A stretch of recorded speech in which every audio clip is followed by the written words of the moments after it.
Hola chicos, ¿qué tal? Buenas, buenas, buenas. Ah, esperen, déjenme girar. Listo, ahí estamos ya. Ah, ¿Qué tal?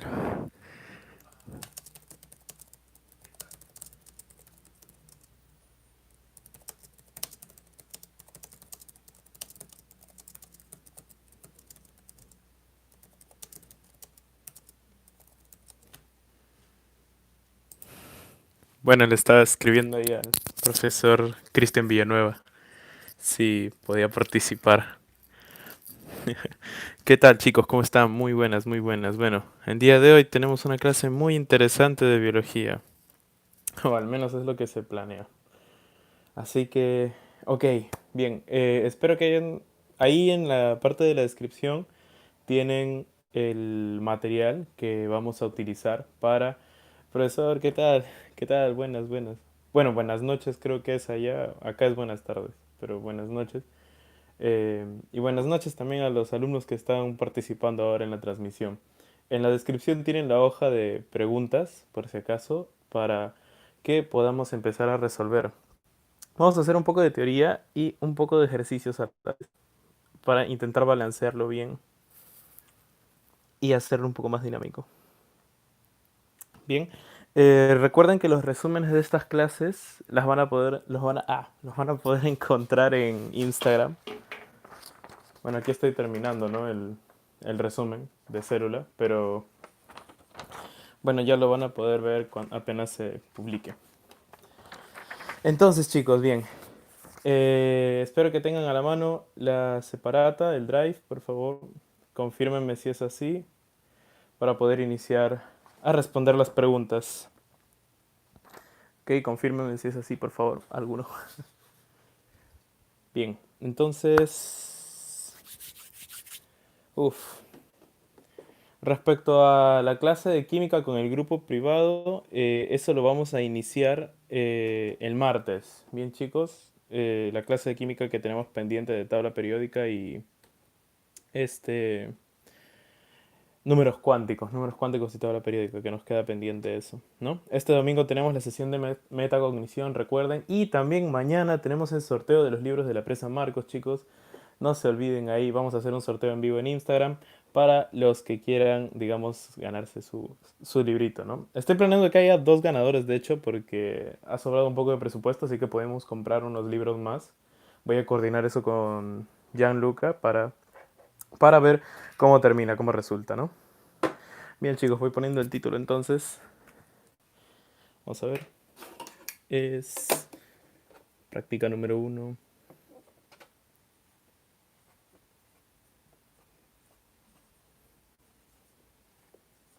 Espero que se vea bien. Ok, chicos, entonces, bien, vamos a responder las primeras preguntas. Iniciamos con las preguntas, ¿bien? Entonces, la primera pregunta va, es un poco datera, pero quiero entrar a esta pregunta por la historia que viene detrás del tema de citología, ¿bien? Que quizás no se toca mucho, pero sigue siendo, sigue manteniendo, sigue estando ahí la parte interesante de la biología. ¿Por qué? Porque, bueno, todo inicia de hecho con la invención del microscopio. Se los dije en alguna otra transmisión de biología que tuvimos. Todo inicia con con la invención del microscopio de parte de Zacharias Hansen, ¿ok?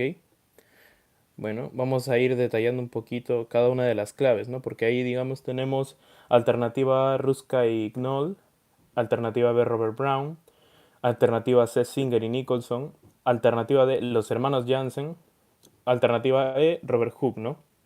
Entonces, bueno, si ya eres habilidoso en el tema, la alternativa ya la habrás sacado rápidamente, ¿cierto? Pero, como les digo, siempre es importante también saber un poquito más acerca de las otras claves que no marcamos, porque quizás ahí hay algo de teoría que nos pueda ser útil.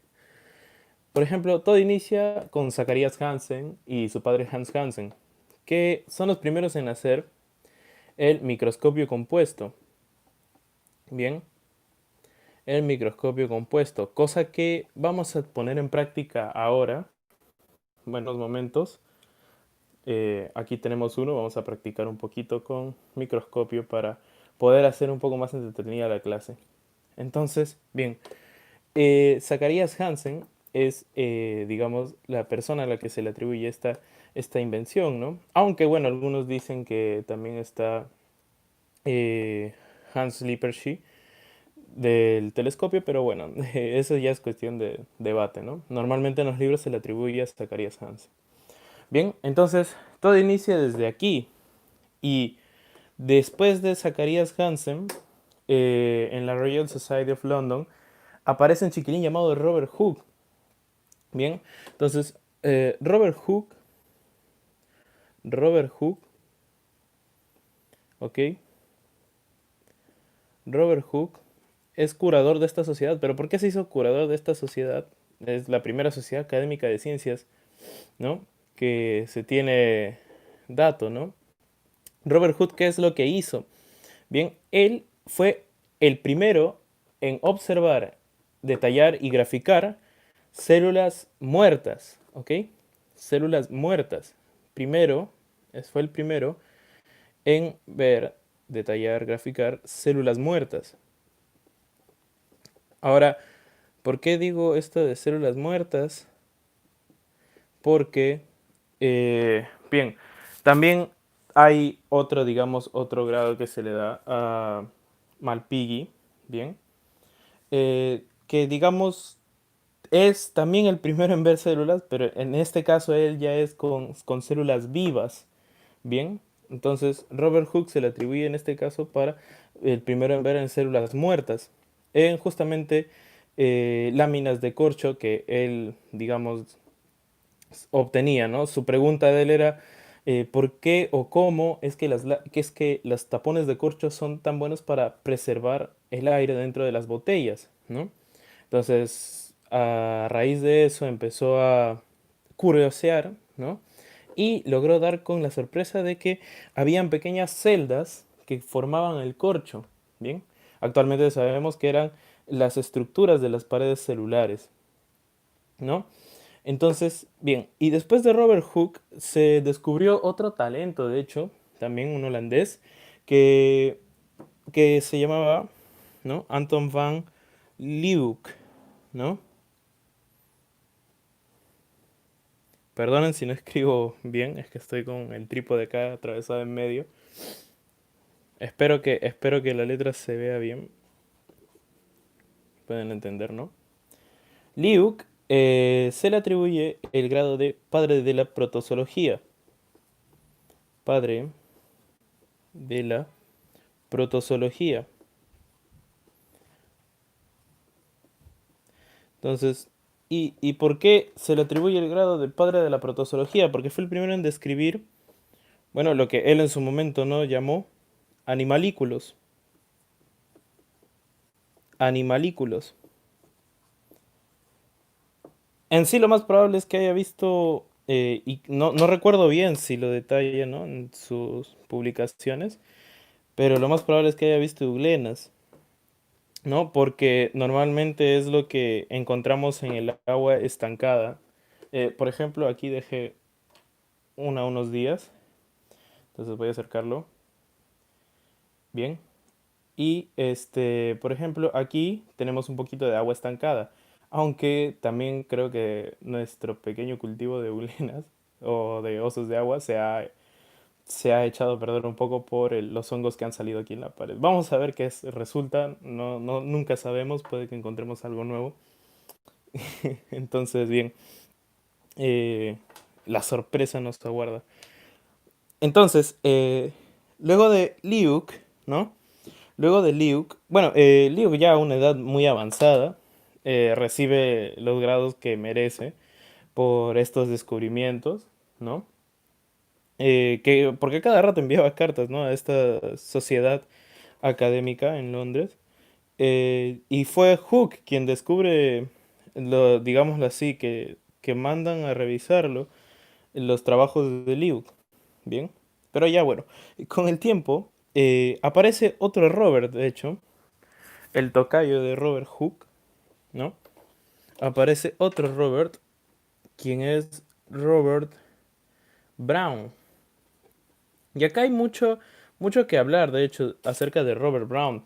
Por ejemplo, podemos hablar desde el campo de la física hasta el campo de la biología y hasta incluso el campo de la química. Eh, Brown descubre, se le atribuye, ¿no? Eh, el descubrimiento, la descripción del núcleo celular. Bien, pero ¿cómo? O sea, normalmente solo lo mencionamos, pero ¿en qué estaba trabajando él? Por ejemplo, él trabajaba en su pregunta de por qué los corchos, los tampones de conchos eran tan buenos para contener el aire. Él, él, digamos, bueno, era una persona que se dedicaba a, digamos, ¿cómo se dice esto? Los que arreglan las ropas, los que arreglan las prendas. Y ya, bueno, no recuerdo, sastre, sastre. Entonces, él era sastre, o sea, su labor, ¿no? Su trabajo y vendedor de botones. Pero, digamos, siempre es, o sea, sabía, digamos, elaborar lentes, ¿no? Y fue con los lentes que, digamos, raspando material de sus dientes y, por ejemplo, remojando agua en pimienta, pudo ver pudo ver sus animalículos, ¿no? Pero Robert Brown, ¿qué hacía? Robert Brown se encontraba estudiando a el... Se encontraba estudiando el... Perdón, estaba leyendo los comentarios. Robert Brown se encontraba estudiando el polen, ¿bien? Entonces, esto sí lo recuerdo, fue una de sus publicaciones que detalla, ¿no? 1827, que, digamos, mientras él observaba los gránulos de polen, justo ahí, estos gránulos de polen, mientras estaban, digamos, suspendidos, imagínate algo así, ¿no? Suspendidos en el medio acuoso, en el agua, reventaron, ¿no? Reventaban. Y salían pequeñas cositas, ¿no? De los gránulos de polen. Salían pequeñas cositas.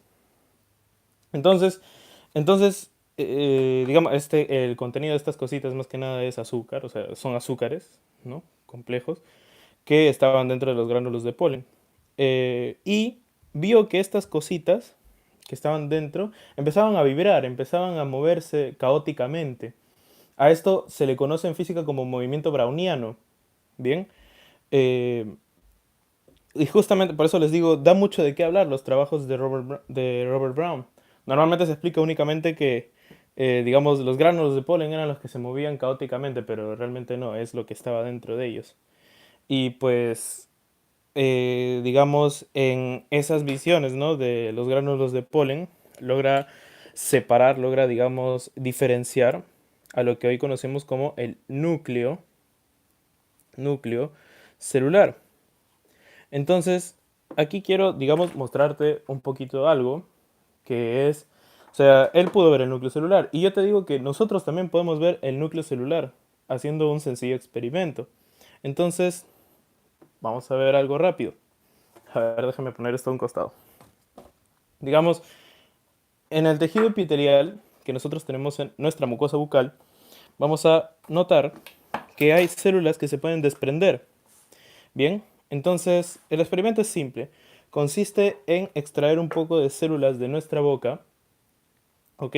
Utilizando estos hisopos, y teñirlos con algo de azul de metileno, porque ya sabemos que como las células se componen, digamos, principalmente de el medio acuoso, ¿no? Que es el citoplasma, va a ser transparente a la luz.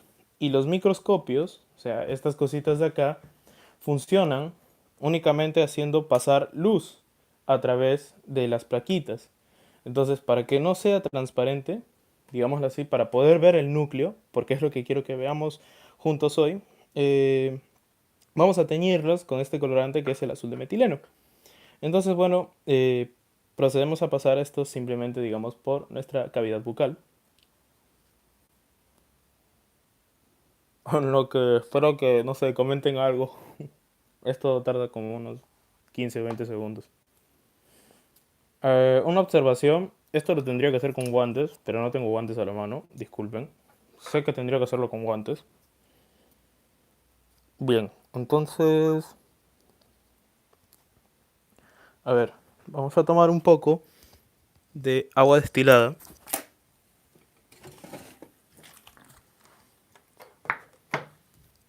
Solo un poco de agua destilada. Y bueno, aquí está la muestra, ¿no? De, de la mucosa bucal.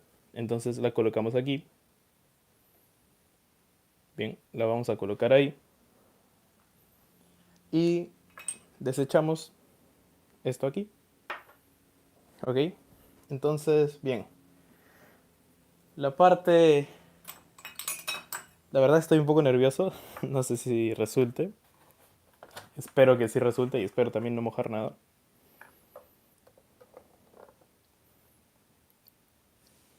Ok, entonces ya tenemos un poco de agua para los siguientes experimentos que vamos a hacer. Bien, entonces tomamos un poco de... Esto tampoco... Diría normalmente no lo realicen en casa, pero realícenlo si es que pueden. O sea, es interesante, la verdad, me parece muy interesante. Eh, y pues nada, si es que pueden realizarlo en casa, realícenlo, de verdad, los invito. O sea, al menos así es como yo me siento un poco más cómodo aprendiendo biología. Y bueno, se los comparto para que se animen, ¿no? Ok, ahora recuerdo que esto ya lo había preparado con el agua, así que por las puras llené el agua. Así que ya estamos haciendo un desastre, ¿no? Entonces, bien, vamos a colocar esto así para eliminar las burbujitas y que no haya espacios sueltos, ¿no? Bien, entonces normalmente lo tendría que calentar un poquito, pero ya está lista nuestra muestra, ¿ok? Ya está lista nuestra muestra. Entonces, vamos a... no, bueno, no sé si se ve. Bueno, no, creo que no. Vamos a colocarlo en nuestro microscopio. Primero le tenemos que poner siempre el menor objetivo, ¿no? Entonces prendemos la lamparita y vamos a utilizar la pantalla de la laptop porque no tengo una pantalla, o sea, tengo una pantalla más grande, pero eh, primero quiero encontrarlo yo para mostrárselos a ustedes. Ok, encontramos células. Bien. Ok, chicos, tenemos éxito. Aparentemente tenemos éxito. Entonces, vamos a ver. Swash. Sé que no se nota mucho, sé que no se nota mucho. Voy a hacer un pequeño zoom. Y swash. Ok, bien, ahora yo les voy a explicar un poquito. Así que vamos a ver. No sé si notan estos puntos de aquí, estos puntos de aquí, estos puntos de aquí, estos puntitos de aquí. O sea que, si se dan cuenta, son circulitos que tienen circulitos negros más, digamos, coloreados, iba a decir colorados, más, digamos, con más contraste en comparación a los circulitos, digamos, de fuera, ¿no? Estos puntitos de aquí, esos son células. O sea, son células que acaban de salir de mi boca, literalmente. Entonces, vamos a hacerle un aumento extra porque creo que no se puede apreciar bien el núcleo. O sea, estos puntos negros, los más negros, ¿no? O sea, no sé si se nota bien por la calidad de la pantalla, pero hay un punto negro y hay otro círculo, digamos, medio gris, medio plomo. Entonces, ese punto negro, negro, negro es el núcleo. Y lo gris alrededor es el citoplasma. No se ha teñido tan bien justamente porque lo he hecho rápido. Normalmente se calienta con un encendedor o se deja reposar, digamos, entre 8 a 15 segundos, digamos, más o menos. Aquí lo he hecho rápido para que, digamos, lo apreciemos juntos y podamos, digamos, verlo mejor. Entonces, vamos a abrir un aumento extra. Bien, y vamos a buscar porque acabo de perder a las células. Ah, no, acá están. A ver, déjenme un rato.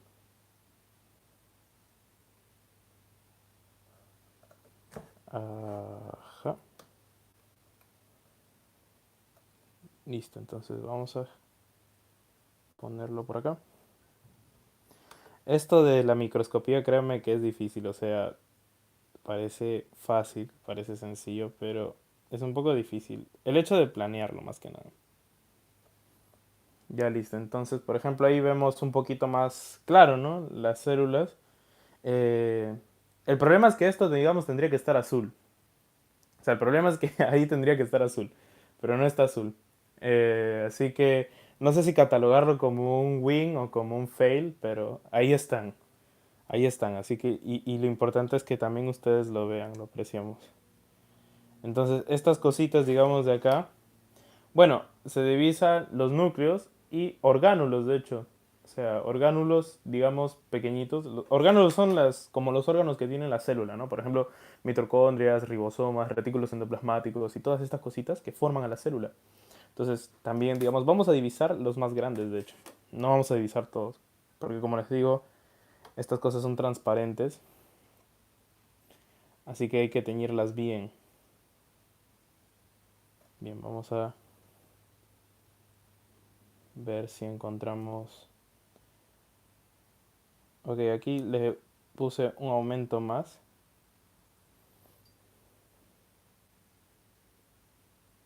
Vamos a ver.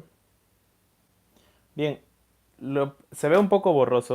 Se ve un poco borroso. Pero lo que estamos viendo, digamos, aquí alrededor es la membrana. Esa es la membrana celular. Y aquí, digamos, vamos a poder divisar los núcleos. ¿Ok? Entonces, esto es, digamos, en tiempo real. Lo que, bueno, acá sí se ve un núcleo mejor definido, ¿no? Pero bien, esto es, digamos, en tiempo real lo que podría haber visto Robert Hooke, solo que no con células animales, o sea, mías en este caso, sino con células vegetales, o sea, células, por ejemplo, como las de estas hojitas que acabo de recoger. Bien, que también vamos a usar dentro de un rato. Entonces, pero principalmente esto, digamos, es la diferenciación que se hace entre núcleo y pues membrana. Estamos viendo ahora mismo unas células.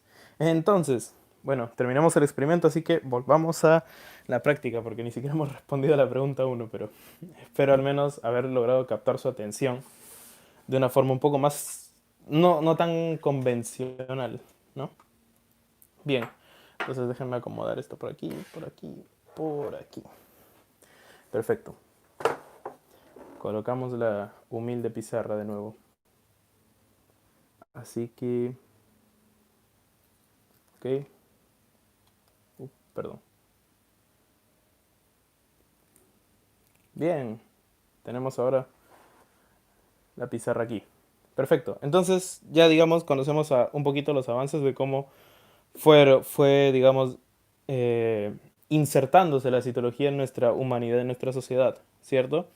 Después de Robert Brown, por ejemplo, entra un chiquilín llamado Félix Dujardin, quien, digamos, es aquel que se encarga de ver esto que les acabo de mostrar. O sea, tal cual, así como lo acabamos de ver, él lo llamó protoplasma. Bien. O sea, lo que nosotros conocemos como citoplasma, él lo conocía como protoplasma. ¿Cierto? Que era. Y de hecho, él lo vio con un poco más de mejor de detalle. Eh, lo describió como un fluido viscoso, ¿bien? Pero organizado sobre todo, o sea, que mantenía cierta estructura en ciertos patrones, ¿no? En todas las cositas que veía, que eran las células, ¿bien? Entonces, esta estructura viscosa organizada era el protoplasma. Entonces, por ejemplo, luego de Dujardin, y aquí viene, digamos, la parte en donde explota, digamos, la ciencia, en lo que viene siendo la citología, históricamente, digamos, entramos a la fase de la teoría celular, ¿no? En donde, por ejemplo, aparecen chiquilines como Matthias Schleiden y Theodor Schwann. Entonces, estos alemanes, ¿no? Schleiden y Theodor Schwann. No recuerdo si era con doble L o con una N. Corríjame si es que me equivoco, chicos. Por si acaso, ahí, no sé, denle una googleada rápida. Yo no puedo darle una googleada, pero... Bien, entonces, Schleiden, por ejemplo, ambos son alemanes, ¿no? Pero Schleiden digamos, se encargó, digamos, de estudiar lo que son las plantas, ¿no? Y Schwann, Theodor Schwann, los animales. Entonces, ya Dylan, se encargó de estudiar esto. O sea, uno era botánico y el otro era zoólogo. Sí, chévere. Pero, digamos, no eran tan convencionales, digamos, para su época, porque ellos propusieron algo más allá de lo que se estaba haciendo en ese tiempo. Y es que ellos definen las bases de la teoría celular. la teoría celular. En primera que dice que todos los seres vivos, todos los seres vivos tienen, ¿qué tienen chicos? A ver, no sé, ¿qué tienen? Células, ¿cierto? Células, tienen células. Y que además, o sea, todos los seres vivos tienen células, todos los seres vivos están compuestos de células y esto, digamos, es complementado con un chiquilín llamado Rudolf Virchow. Entonces Virchow, por ejemplo, añade, ¿no? Que, bueno, lo que él define como el omnicella excella, que significa toda célula, o sea, toda célula proviene de otra. Entonces, toda célula proviene de otra, es lo que nos acota, digamos, Virchow para terminar de definir la teoría celular. Dylan, que creo que te falta una. Sí, o sea, falta decir que, digamos, aparte que todos los seres vivos tienen células, falta decir que las células son la base de la vida. Entonces, bueno, sí, son cuatro postulados, ok, ahí agarraste, ¿no? Con Wiseman, que de nuevo, digamos, se acopla a estas propuestas, ¿no? De la teoría celular. Pero digamos la base está en esa, ¿no? En que todos los seres vivos están hechos de células, que las células son la base de la vida, son la base estructural, anatómica, patógena, evolutiva de la vida, y que toda célula proviene de otra y las células se remontan a tiempos antiguos, ¿no? Viene de otra preexistente y me faltó poner. Pero bien. Entonces, luego de Virchow ya empieza a aparecer, o sea, luego de que ya empieza a armarse todo este rollo de los microscopios compuestos, microscopios simples, y ya tenemos una base de la teoría celular para poder estudiar estas cositas, digamos, muchos investigadores quieren solucionar los problemas de la humanidad con esta nueva arma que tiene la ciencia, que es, digamos, la microbiología, las bases de la microbiología en ese tiempo. Y por ejemplo, no sé si estuvieron algunos en el video en que hablé de las células HeLa, ¿no? O sea, que hubo un momento en donde hubo alguien que quería curar el cáncer, quería erradicar el cáncer de la humanidad. Y, pero digamos, tú para poder erradicar el cáncer, o sea, para siquiera estar intentándolo, tienes que poder mantener tejido vivo fuera del cuerpo humano, cosa que es muy difícil. O sea, literal, por ejemplo, aquí yo tengo algunas muestras de mi propia sangre y me es imposible, digamos, mantenerlo más de 4 horas, o sea, fuera del cuerpo, ¿no? Porque se seca rápido, principalmente por eso, o sea, se empieza a granular mucho, se empiezan a juntar mucho los glóbulos rojos. Entonces, pero digamos, hay métodos, ¿no? Para poder mantener estas células. Entonces, el chiquilín de aquí quería curar a la humanidad del cáncer, pero no podía mantener los cultivos hasta que, digamos, una chiquilina, una señorita llamada Henrietta Lacks, que se mudó cerca a la casa de este chiquilín, de hecho, y este doctor pudo obtener muestras, ¿no? De las células cancerosas de Henrietta Lacks. Cosa que estas células tenían la particularidad de que siempre se multiplicaban, o sea, se multiplicaban a cada rato. Eran, digamos, inmortales prácticamente. Y, y de hecho, bueno, logró ya en sus últimos años, ¿no? a hacer unos avances respecto al cáncer, pero digamos, lo más importante de esta historia es que las células de Henrietta Lacks actualmente están en casi todos los laboratorios del mundo. O sea, Henrietta Lacks, digamos, de forma, no sé si poética o, no sé, metafórica, no sabría cómo explicárselos a ustedes, pero de cierta forma Henrietta Lacks sigue viva. Digamos, ella falleció a los 30 años y ya nos estamos yendo, no recuerdo bien si por los 70 años más o menos, desde que falleció. Pero, o sea, las células de Henrietta Lacks, las células HeLa, están vivas el doble de tiempo que lo que ella vivió. Y prácticamente hasta ahora se siguen replicando. Incluso, por ejemplo, en lo que es Cayetano Heredia, tenemos muestras de las células HeLa, ¿no? De las células cancerosas. Y es interesante esta historia, justamente porque nos permite ver cómo también avanza este campo de la microbiología, ¿bien? Hasta el punto, digamos, en que más o menos, bueno, esto es un poco antes, ¿no? De lo de del evento de Henrietta Lacks, pero digamos, es importante también lo que es la invención de los microscopios electrónicos. O sea, los microscopios electrónicos son, digamos, los responsables de que en tu enciclopedia de biología tú puedas ver algo en 4K casi Ultra HD, una imagen muy nítida de la célula, ¿no? O sea, normalmente esto lo vemos, por ejemplo, en libros de Nat Geo. No sé si alguno se haya dado la oportunidad de verlo, pero, digamos, tienen imágenes muy bonitas, ¿no? Y reales. O sea, fotografías bonitas, muy reales y muy bien definidas de la célula. Esto lo logran gracias a un microscopio de barrido. Entonces, ¿pero quiénes han hecho este microscopio de barrido? Son unos premios Nobel de física, ¿no? Que es Ernst. Se me olvida. A ver, se me ha apagado un rato la pantalla acá. Perdón. Sí. Ernst Ruska y Max Knoll, ¿ok? Que son estos chiquilines los que inventan, los que mejoran, los que, digamos, dan al mundo el microscopio electrónico. Bien, el microscopio electrónico de transmisión, lo que se le conoce en su momento, ¿no? Que da 5000 veces más aumento. O sea, lo que nosotros hemos visto ahí, digamos, es nada comparado a lo que tú verías con esto. O sea, son 5000 veces más nitidez que lo que has visto tú. Entonces, imagínate la potencia y el arma que es tener un microscopio electrónico para poder estudiar la célula. De hecho, la versión mejorada, digamos, es el microscopio electrónico de barrido, en que para usarlo tenemos que bañar en oro a la muestra. Así que, bueno, ya te imaginarás que es algo muy carito y no lo puedo tener, de hecho.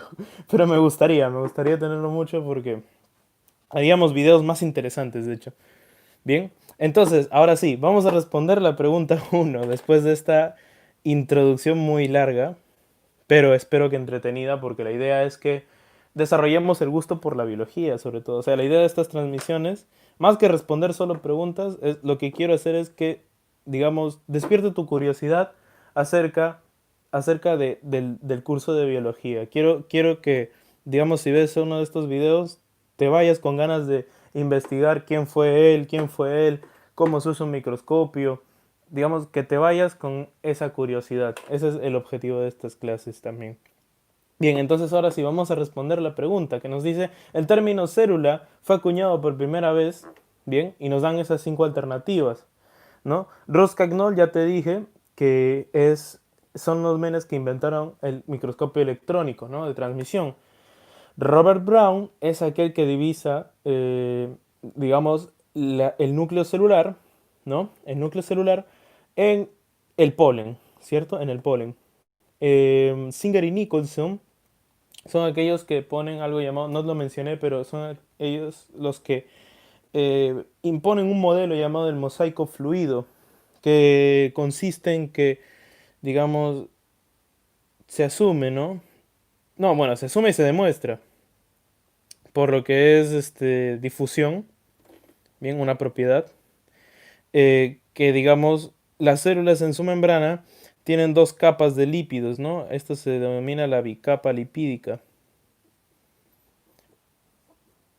Bien. Y esta bicapa lipídica, digamos, por las cualidades hidrófobas, ¿no? Eh, digamos, puede como no puede, o sea, al ser semipermeable puede como no puede dejar pasar ciertos materiales.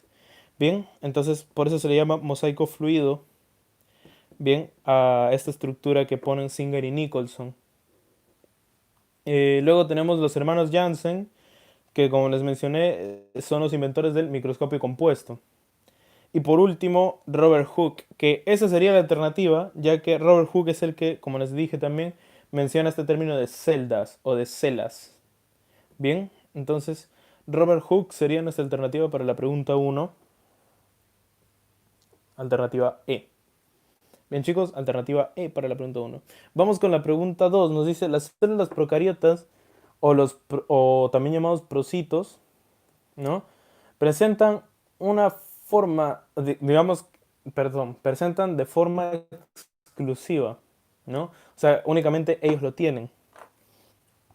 Bien, entonces, de las bacterias también hay mucho que decir. O sea, en realidad de cada tema de biología hay mucho, mucho que decir. Eh, pero bien, creo que nos hemos tirado como media hora en una pregunta, así que algunos deben estar queriendo resolver ya la hoja. Así que simplemente les voy a detallar unas cositas nada más. Digamos, la membrana celular. A ver, solo vamos a hablar de pertenencia, nada más. Y aquí espero que participen en los comentarios, chicos. A ver, digamos, la membrana celular, ¿quiénes la presentan? ¿Eucariotas, procariotas, solo procariotas? ¿Ustedes qué dicen? La membrana celular, digamos, ¿en qué reinos? Perdón, no, sí, ¿en qué reinos los encontramos?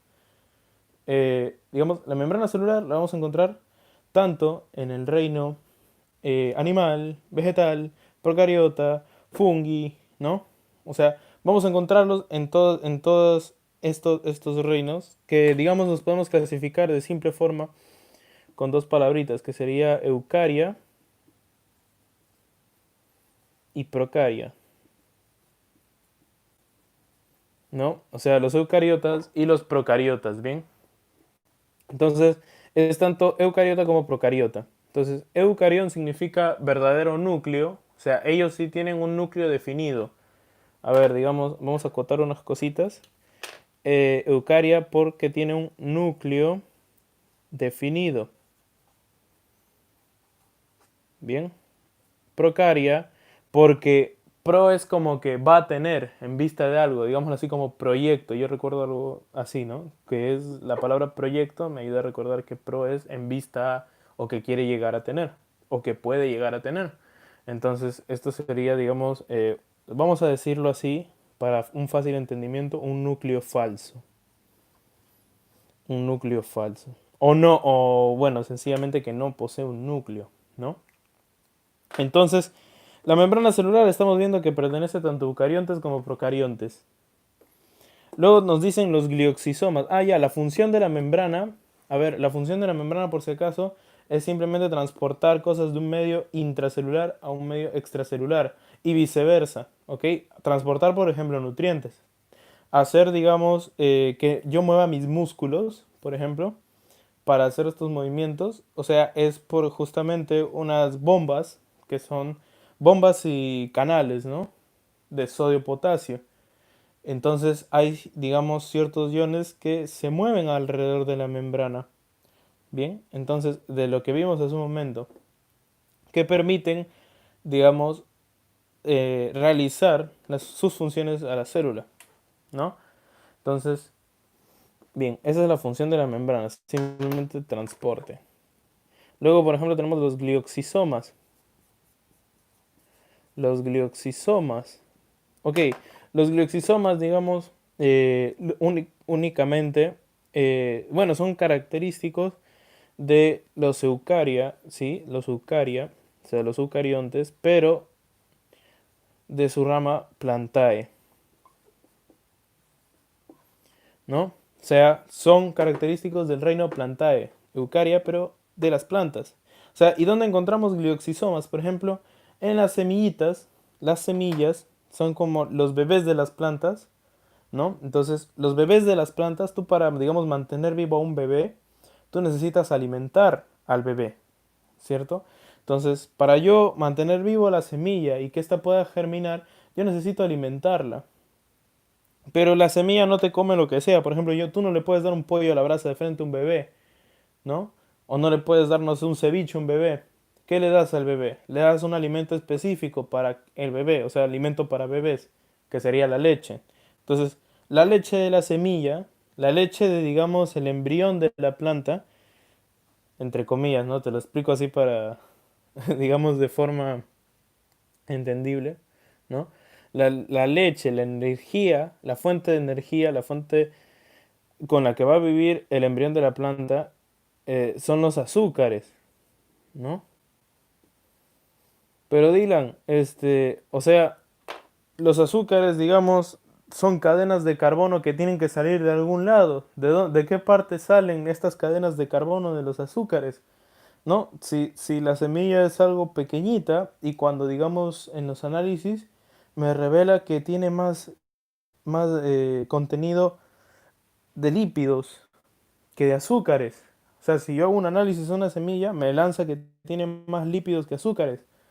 Allá, lo que ocurre es que estas cositas de acá, o sea, las semillas tienen estas organelas que son glioxisomas, que convierten, digamos, los ácidos grasos, ¿no? Los lípidos, los convierten en azúcares. O sea, es algo así como un ciclo de Krebs. Claro, es diferente, ¿no? Hay un ciclo que convierte los lípidos en azúcares para que pueda consumirse en el embrión.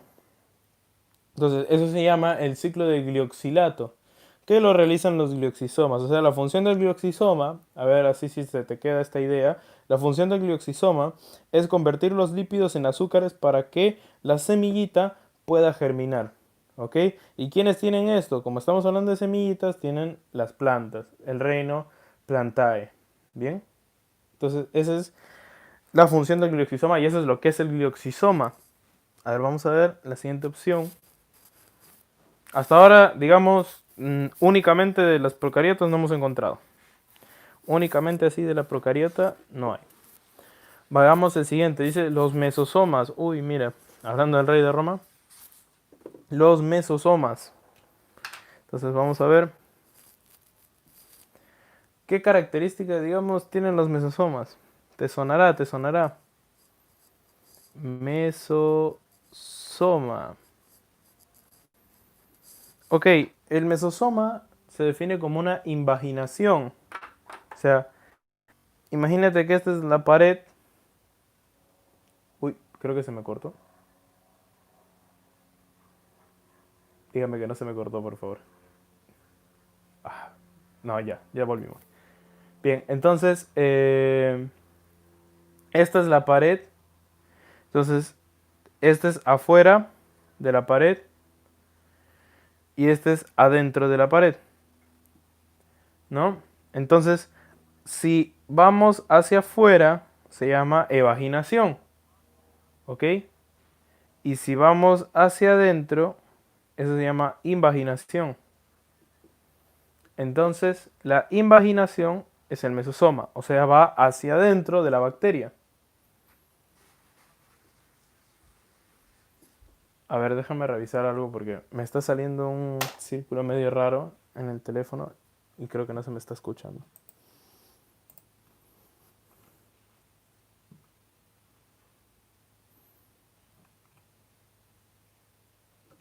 No, sí se me escucha bien. Ah, bueno, qué raro. Ok, entonces, el mesosoma es una invaginación. Bien. Eh, y digamos, ¿qué tiene de característico? Que tiene enzimas. O sea, es una estructura que tiene enzimas respiratorias, ¿cierto? Para hacer este proceso de respiración en la bacteria, ¿no? Entonces, los mesosomas son estas estructuras que le permiten obtener energía a la bacteria, ¿ok? Así como, digamos, nosotros tenemos mitocondrias, ¿cierto? Mitocondrias. Estas mitocondrias realizan un proceso de respiración celular y la respiración celular hace que nosotros tengamos ATP. El ATP hace que tengamos energía y la energía es la razón por la cual nosotros nos movemos, nos desplazamos, hacemos nuestras labores, ¿cierto? Pero las bacterias son un poco menos evolucionadas, lastimosamente. Nosotros hemos evolucionado más que ellas. Entonces, ¿por qué o qué utilizan las bacterias para poder generar esta energía? Utilizan los mesosomas y hacen procesos, por ejemplo, que pueden ser anaerobios, bien, tales como serían una fermentación, ¿no? Que puede ser láctica o alcohólica. Entonces, vamos a encontrar diferentes tipos de bacterias, diferentes gamas de bacterias que pueden realizar estos procesos para obtener energía, desde las bacterias que tenemos en nuestros intestinos, como las bacterias que vamos a tener en el yogur o la leche. Entonces, bien, el mesosoma tiene enzimas respiratorias, se encarga de la respiración que va a tener la bacteria y también se va a encargar de la división de la bacteria.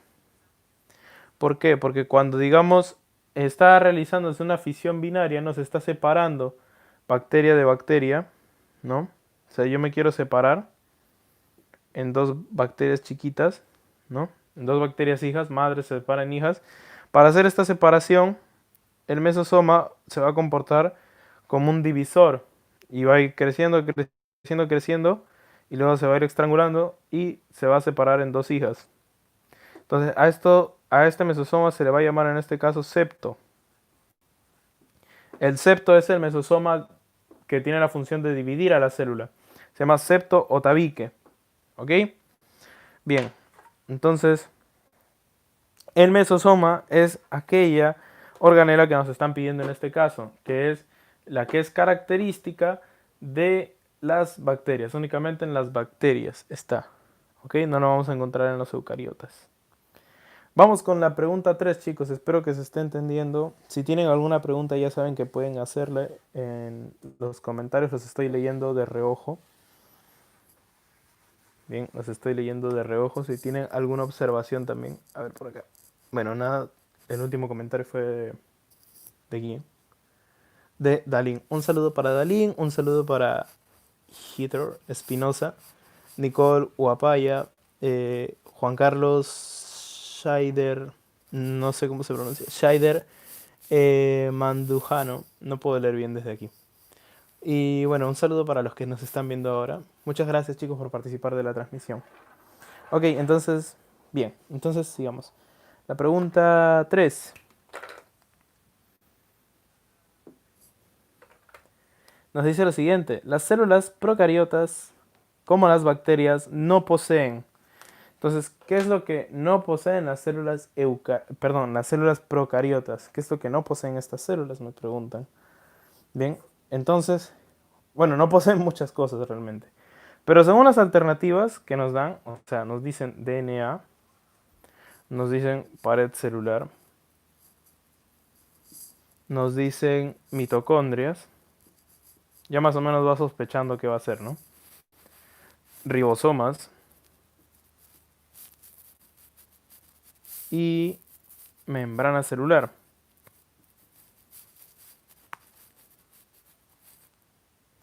Bien, entonces nos preguntan cuál de estas no tiene. Entonces, bueno, me voy a ayudar de un dibujito que les hice por acá. O sea, quería hacer el dibujo así en esto, pero bien. Más o menos vamos a hacer esto, ¿no? Para ahorrarnos tiempo en dibujar. Entonces, aquí hay partecitas, ¿no? Que están señaladas de la bacteria. Bien, entonces, si nos damos cuenta, la bacteria va a tener 10 partes más o menos. Entonces, esta parte que está de azulito es el DNA, ¿ok? Esa parte que está de azulito es el DNA. Pero, si te das cuenta, está muy desordenado, está súper desordenado. Entonces, ¿por qué está desordenado? Porque no tiene una organización. O sea, no está dentro, digamos, de un núcleo como la célula eucariota. ¿Ok? Entonces, a esto se le llama, digamos, material genético o DNA circular. ¿Ok? Circular aislado o circular desnudo, también le dicen algunos. Porque no tiene histonas, no tiene, o sea, no tiene esas proteínas que, digamos, presionan, comprimen a el material genético, ¿no? Entonces, no tienen las proteínas histonas, ¿bien? Por eso también están desordenados, ¿no? Carece de la carioteca, carece de la envoltura nuclear y carece de histonas. Circular desnudo se le dice a este DNA. O sea, DNA sí tiene, comparte esto con las células eucariontes. Pero, digamos, es diferente porque él no tiene carioteca, ¿no? Pared celular. Entonces, más o menos vemos que aquí te puse tres capas más o menos. Esta de aquí, que es la cápsula, ¿ok? Esta del medio, que es la pared celular. Y esta de aquí, la última, que es la membrana celular. Entonces, la cápsula da cierta protección contra la fagocitosis, ¿ok? O sea, cuando una célula se lo quiere comer, es la cápsula la que lo protege, ¿no? La pared celular es aquella que va a dar la forma a la bacteria. Y es esta pared celular la que está compuesta de un material llamado peptidoglucano, ¿bien? O mureína, en algunos libros también van a encontrarlo así, se llama mureína o peptidoglucano, el material del que está compuesto esta pared celular. Bien, entonces, pared celular sí tiene nuestro amiguito, nuestra amiguita, la célula bacteria, ¿no? La célula procariota. Mitocondrias no tiene. Si nos damos cuenta, normalmente la mitocondria la vamos a graficar así. O sea, al menos yo también la grafico así, y en muchos libros vas a encontrarlo así. En los de microscopios de barrido también van a estar así. Entonces, mitocondrias de esta forma. Entonces, si nos damos cuenta, no encontramos mitocondrias por acá. Mitocondrias es lo que carece. Porque como te dije, la mitocondria en la célula se encarga de la función, digamos, energética, la respiración. Pero la bacteria tiene otra cosa que no es mitocondria, que es el mesosoma. Entonces, como tiene mesosoma, no tiene mitocondria. Bien, entonces mitocondria sería nuestra alternativa para la pregunta número 3, chicos. La pregunta número 3 sería mitocondria. Bien, entonces vamos con la pregunta 4, ¿no?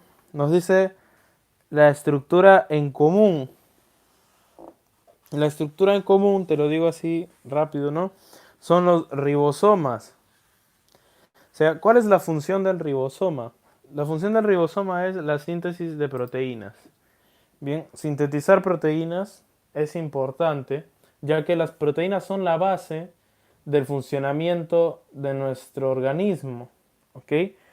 Por las proteínas, digamos, acuérdate que las proteínas tienen capacidades enzimáticas, capacidades, digamos, eh, de, de reserva, capacidades energéticas, capacidades, o sea, son todo, digamos, las proteínas, son, por no decirlo así, la biomolécula más importante, ¿no? Biomolécula orgánica más importante que tiene los seres vivos. Las proteínas, digamos así, lo son todo. Proteínas is love, proteínas is life. Entonces, entonces, y estas proteínas, ¿quiénes las hacen? Las hacen los ribosomas, ¿ok? Entonces, los ribosomas. La diferencia está en que los ribosomas de las células bacterias, ¿no? De los procariontes son, digamos, 70S. O sea, son pequeñitos en comparación a los de los eucariontes, que son 80S, que son unidades de sedimentación, ¿ok? Entonces, cuantitativamente igual, podemos inferir que uno es más pequeño y el otro es más grande, ¿no? Entonces, esa sería la respuesta a la pregunta número 4, los ribosomas. Entonces, bien chicos, vamos ahora con algo un poco más detallado, ¿no? Un poco más curioso. Bien, para no mantenerlos aburridos tampoco con palabreo, palabreo, palabreo, sino también con un poquito de clases demostrativas. Bien, lo que tengo aquí son hojas, ¿ok? Entonces, bien, como dijimos al inicio, los microscopios funcionan atravesando luz a través de nuestra muestra, ¿no? Entonces, digamos, si la muestra es muy sólida, muy gruesa, la luz no va a atravesar correctamente, cosa que nosotros no vamos a poder ver lo que hay en nuestra toma, ¿no? En nuestra muestra. No vamos a poder ver, acá está, perdón, pensé que lo había perdido.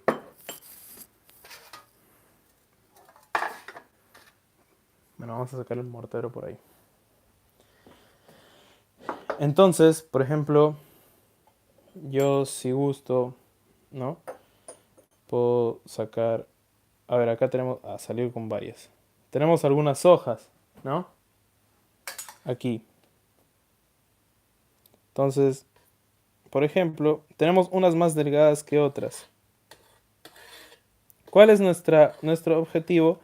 Ver, digamos, las partes o las diferencias, si recuerdan, ¿no? Las células que yo les mostré al inicio eran células animales, o sea, células mías. Pero ahora vamos a hacer la comparativa con células vegetales. Y quiero que ustedes noten la diferencia. Voy a retirar un rato esta plaquita, la plaquita anterior. Y vamos a tomar una nueva plaquita.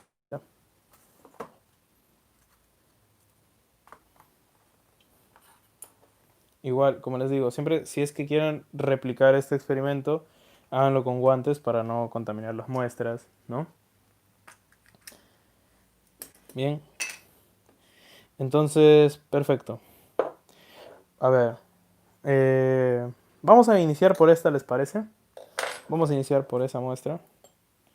Entonces, bueno, esto tiene ya filo. Así que simplemente vamos a cortar un poco aquí. Y aquí.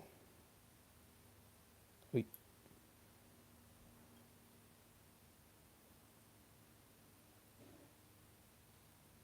Listo.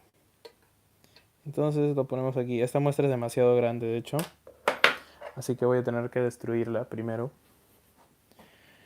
Bien, entonces si quieren pónganle nombre a la muestra. No sé si gustan, llámenla Pepe o Phil. No sé, el nombre que más le guste para las muestras. No sé cómo llaman ustedes a las muestras en sus casas, pero bueno. El punto es que ahora nos toca destruirlas un poquito para poder aplanarlas, digamos, aplanar esto y observar mejor. Entonces, ¿por qué hago esto, Dylan? ¿Por qué haces esto? Para expandir, digamos, las células y poder ver más, ¿no? La última vez que, digamos, repliqué esto, pude hasta ver incluso un poco de células oclusivas. Normalmente estas observaciones las publico en el grupo de CEPRE San Marcos y les pregunto, ¿no, chicos, digamos, qué estructuras diferencian, ¿no? O sea, vamos a veces incluso llegué a ver plasmodesmos, ¿no? O sea, no sé si alguien... Bueno, los plasmodesmos, por si no lo saben, son estructuras que conectan, ¿bien? Son estructuras que conectan las células vegetales entre sí. ¿Ok? Los plasmodesmos, por ejemplo, son estructuras que conectan las células vegetales entre sí. Entonces, bien.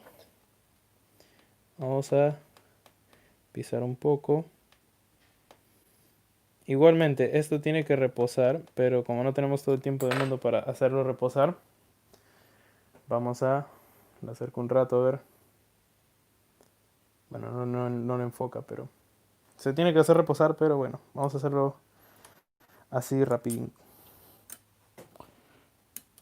Entonces lo coloco aquí. Y vamos a ver, chicos, a ver qué les parece, ¿no? Entonces, acompáñenme al mundo microscópico, chicos. Y... Swash. A ver. Vamos a ver un poquito. Ok. Entonces ajustamos un poquito la imagen y voilà. A ver, en primeras, ¿qué es lo que podemos observar ahí? Así de simple. Por ejemplo, estos son conductos vasculares. Lo de aquí. O sea, no sé si recuerdan que, por ejemplo, las plantas tienen algo llamado xilema y floema.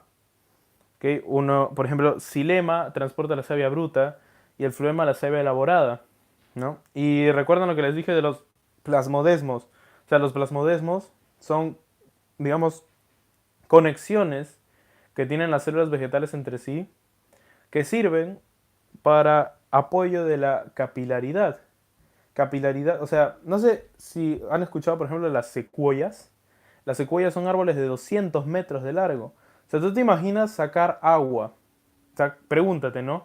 Ahí va la parte de curiosidad. Pregúntate, ¿cómo rayos la planta jala agua y desde la tierra la eleva 200 metros en el aire para alimentar a toda su estructura. Entonces, ¿cómo rayos hace eso?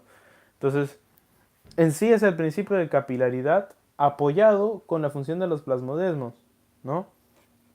Entonces, y aquí podemos ver, digamos, unos vasos, digamos, tejido vascular, ¿no?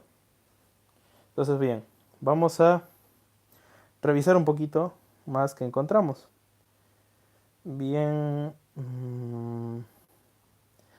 más vascularidad, vascularidad.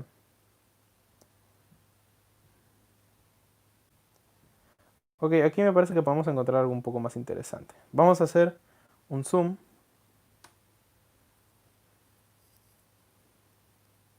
Y por ejemplo ya podemos notar, bueno, al menos yo puedo notar lo que se conoce como movimiento browniano, justamente porque como he roto algunas cositas, aquí se está habiendo un movimiento caótico. O sea, yo por ejemplo ahora mismo sí estoy observando un movimiento browniano, no sé si la cámara de mi teléfono logre captarlo, pero aquí hay puntitos diminutitos, diminutitos, así muy chiquititos, demasiado chiquititos, no sé si ven, que se están moviendo.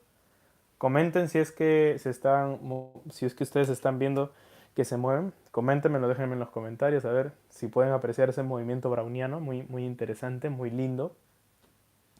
Entonces, pero bien, no nos vamos a enfocar tanto en eso porque no estamos en física. Vamos a ver. Ah, ya. Algo también. No sé si se dan cuenta que, digamos, hay partes translúcidas aquí y partes verdes, con bolitas verdes. Estas bolitas verdes, no sé si se dan cuenta, estas bolitas verdes son los cloroplastos. ¿Ok? ¿Qué es un plasto? Un plastidio es, digámoslo así, un lugar donde la planta puede almacenar cositas. Por ejemplo, en este caso, los cloroplastos que están aquí, ¿no? Que son esas bolitas verdes unidas, almacenan un pigmento llamado clorofila, que le sirve a la planta para realizar su respiración celular, ¿no? Perdón, su fotosíntesis, disculpen. Le sirve a la planta para realizar la fotosíntesis y posteriormente la respiración celular, ¿no? Pero, miren, algo para observar, cómo se juntan los cloroplastos. O sea, no es un solo cloroplasto por célula, son un montón de cloroplastos por célula. Y ese montón de cloroplastos está generando energía. ¿Ok? Ahora, esa es una célula, eso es algo súper chiquito. Imagínate todo trabajando, cuánta energía producirá, ¿no? Para la plantita. Bien, no hay mucho que ver por aquí. Más bien estoy buscando, digamos, algún tipo de tejido en particular. O sea, por ejemplo, células oclusivas. Si encuentro células oclusivas, sería un bingo completo, la verdad. Las células oclusivas son muy, muy vistosas. Rara vez las veo también.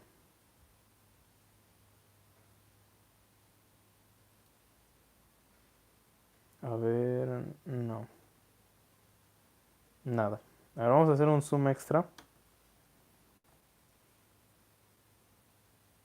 Y vamos a observar qué tenemos aquí.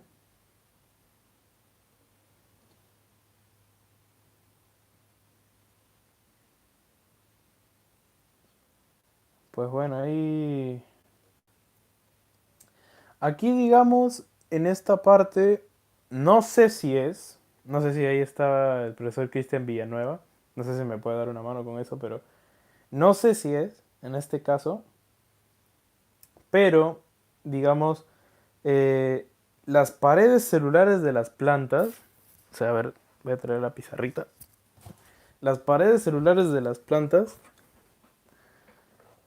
bien, las paredes celulares de las plantas, o sea, vamos a poner así. Ah,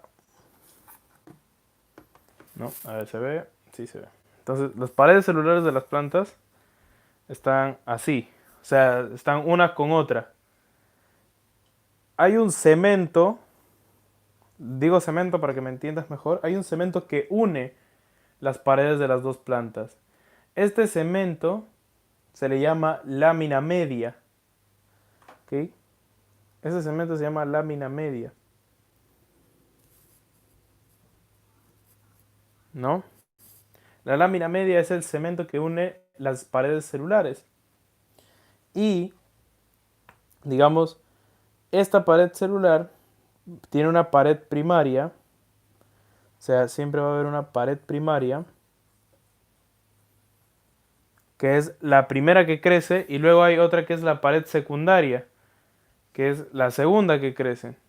¿Ok? Ahí lo puse. Entonces, eh, no sé si es esto lo que estamos viendo aquí, no estaría muy seguro, no tengo tan buen ojo para eso, pero digamos, si estamos viendo aquí, esta sería una pared, ¿no? De una célula de este lado, y aquí estaría la pared de otra célula de ese lado. Entonces, cuando se unen esas dos paredes, esa parte que están viendo medio translúcida sería la lámina media, ¿no? Y esta cosita de acá sería la, eh, la pared primaria, ¿bien? Y bueno, detrás de ella estaría la pared secundaria, ¿no? La que va tirando para el verde. No estaría muy seguro. Eh, Vamos a ver qué más podemos observar. O sea, la idea es observar así cositas. Mira, por ejemplo, no sé si logras ver, aquí se ve claramente una diferencia entre tejidos. Eh, por ejemplo, a ver, ¿qué es lo que siempre te han dicho en tu academia, en tu grupo de estudio, en tus libros? Las células vegetales son poliédricas, ¿no? O sea, tienen formas geométricas, las animales no. Y lo acabas de comprobar justo ahora, o sea, el hecho de que te hayas conectado a esta transmisión te ha hecho ver que, bueno, sí, en parte sí es cierto, porque las células que yo te mostré al inicio, o sea, las que venían de mi boca, eran amorfas si te dabas cuenta, ¿no? En cambio, aquí, mira, aquí hay como un cuadrado. No sé si se nota bien en el video, no sé si se notará bien, pero ahí hay un cuadrado, ¿no? Bueno, acá también tenemos ciertas estructuras que se están moviendo, movimiento browniano por ahí. Pero lo que quiero que notes es el tejido, ¿no? Hay uno, no sé si es estratificado, o sea, por cómo se está juntando las células aquí, pum, pum, pum. Hay planas y luego se van en cúbicas, ¿no? Ahí es un poco ya de teoría de lo que viene siendo tejidos. Pero mira qué bonito, mira muy bonito lo que estamos viendo ahora. Si gustas, tomar un screen o algo. Muy llamativo. A ver, vamos a ver por aquí otra cosa.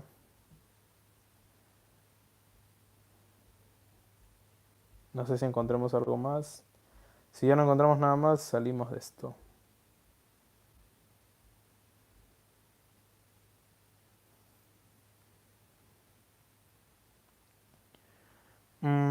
Pues nada, solo encontramos filamentos. Y por ahí esclerénquima, ¿no? Bueno, eso ya es del tema de tejidos vegetales. Ah, qué pena que no hayamos encontrado células oclusivas. Ahí voy a ver si en Instagram subo una foto de esa vez que encontré células oclusivas. Aquí igual vemos células vegetales ya, pero un poco más alargadas, ¿no? Bien, chicos, entonces, a ver, vamos a volver. Zoom. Bien. Entonces, veamos. Uy.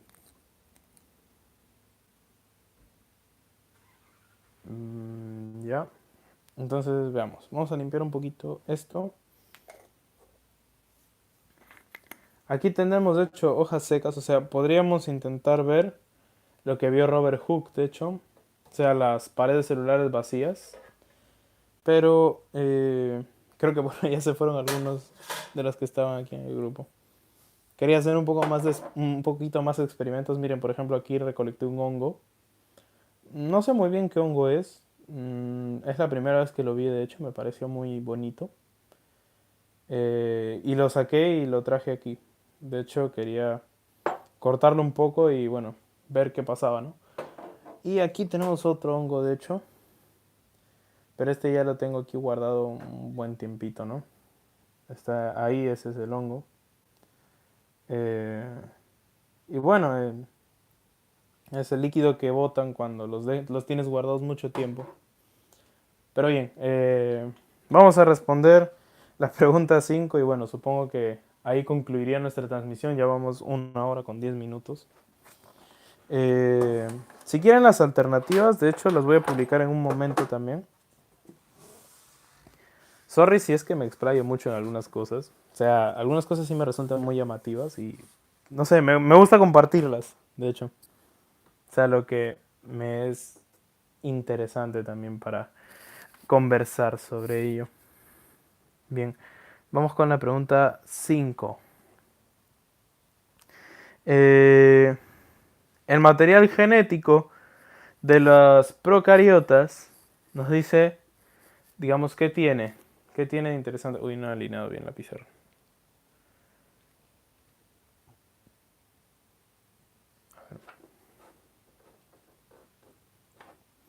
Ahí está. Entonces, el material genético de las procariotas, yo tengo que recordar que era, o sea, el DNA era circular. ¿Por qué era circular? Porque no había carioteca. Y desnudo.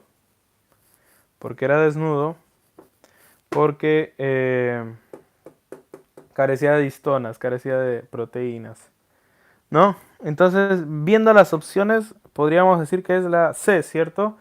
Que está dispuesto en forma circular. Está dispuesto en forma circular. Y yendo a las 6, porque la 5 nos quedó corta, pensé que iba a durar más. Pero la 6, yendo a las 6, nos dice, componente químico presente en la pared celular del hongo. Ah, mira, nos dan en orden. Hongo, bacteria, vegetal y arquea. ¿No?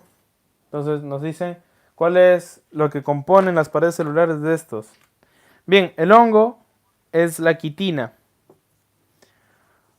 ¿Ok? O sea, estas cositas, digamos, si nosotros viésemos su pared celular, le tomáramos una foto y lo comparáramos con estas, resultaría que estas son más gruesas, las paredes celulares de esta, justamente por la estructura que tiene la quitina. Las bacterias tienen peptidoglucano, te dije. Peptidoglucano, o también llamado mureína. Como está en las claves, creo que sale mureína. Las vegetales tienen, bueno, tienen un montón, de hecho. Celulosa, hemicelulosa, pectina, lignina, suberina. O sea, depende de muchas cosas, ¿no? Ahí hay una lista larga. Las arqueas tienen, o sea, las arqueas son menos evolucionadas que estas, así que se les lleva a llamar pseudomureína, ¿no? La pseudomureína. Bien, por el orden de las alternativas, yo podría decir que es la D, ¿cierto? O sea, celulosa en las células vegetales. Celulosa en las células vegetales. Bien, a ver, vamos a cambiar un rato. Hola chicos, ¿qué tal? Bien, entonces, no sé cómo funciona esto. Perdona que esté desarreglado, recién acabo de llegar, no me he bañado. Termino esto y voy a darme un baño largo. Bien, entonces espero que les haya parecido interesante, de verdad, esta primera transmisión así. O sea, trato de mejorar, digamos, el contenido de las transmisiones o ver la forma de hacerlas un poco más interesantes para ustedes. Y pues espero que les haya parecido, no sé, llamativo y que los aliente sobre todo a seguir investigando un poquito más. O sea, estas preguntas que tenemos aquí que no hemos respondido, por favor, yo quiero que tú las respondas desde tu casa, las respondas desde tu hogar y que sobre todo veas, o sea, o busques contenido demostrativo. Siempre, siempre, todo, mira, un consejo, vamos a terminar esto con un consejo. Para todo lo que sea ciencias, o sea, desde la química, la física y la biología, estas tres, créeme, están recontra unidas. O sea, tú entiendes una, con que entiendas una vas a entender las otras dos. Si tú sabes química, tú ya, o sea, si sabes bien química, como Dios manda, vas a saber biología y vas a saber física. Eso te lo aseguro. O sea, si sabes química, sabes los dos. Si sabes biología, igual, también vas a saber los dos. Y si sabes física, también vas a saber los dos. ¿Pero por qué? Porque lo sabes de verdad. ¿Ok? Entonces, lo que tú tienes que hacer, digamos, para entender una de estas al menos, es experimentarla, es vivirla, es meterte, digamos, de lleno en el mundo que es ese curso, que es esa ciencia. O sea, digamos, yo lo aprendí, por ejemplo, a ver, yo lo aprendí, digamos, química. Bueno, aquí no está mi laboratorio, de hecho, esto de acá, lo poco que tengo es nuevo. O sea, yo lo aprendí, digamos, química experimentando, eh, tanto en la universidad como, digamos, personalmente. Entonces, química yo la aprendí así, experimentando. Biología, si te das cuenta, también. O sea, me gusta y me gusta, digamos, salir, caminar, ver animales. Todo eso me gusta a mí. Entonces, esto, digamos, es algo que yo quiero que te contagie, que de alguna forma te motive, porque yo tampoco sé si soy muy motivador, que digamos, pero lo que quiero decirte es que invitarte a que lo experimentes, a que lo vivas, porque es una forma en la que te vas a dar cuenta, uno, te vas a dar cuenta que lo vas a aprender más rápido, bien, y dos, que una vez que lo aprendas de esta forma, nunca se te va a olvidar. O sea, así pasa un mes, 2 meses, 3 meses, des 3, 4, 5 anuales, no importa, pero no se te va a olvidar, ¿ok? O sea, quiero que te quedes con eso. Eh, y pues bien, escucha ese consejo, bueno, si es que puedes o si es que quieres, aplícalo, de verdad, yo pienso personalmente que te va a servir mucho. Entonces, pues bien chicos, muchas gracias por haberse quedado hasta esta parte del video. Perdonen si no he respondido todas las preguntas. Como les digo, estas preguntas no se conforman solo con lo que hemos hecho, sino busquen responderlas todas y busquen investigar un poco más sobre estas. Bien, muchas gracias como les digo y pues los espero en la próxima transmisión que va a ser el miércoles. Voy a tratar de ajustar unas cosas. Aconséjame también ustedes qué es lo que les gustó, qué es lo que no les gustó, qué podríamos mejorar para hacer mejores transmisiones. Y bueno, en el fondo que ustedes aprendan, porque ese es el objetivo al final de todo. Gracias chicos y pues la corto acá nomás. Chao, chao.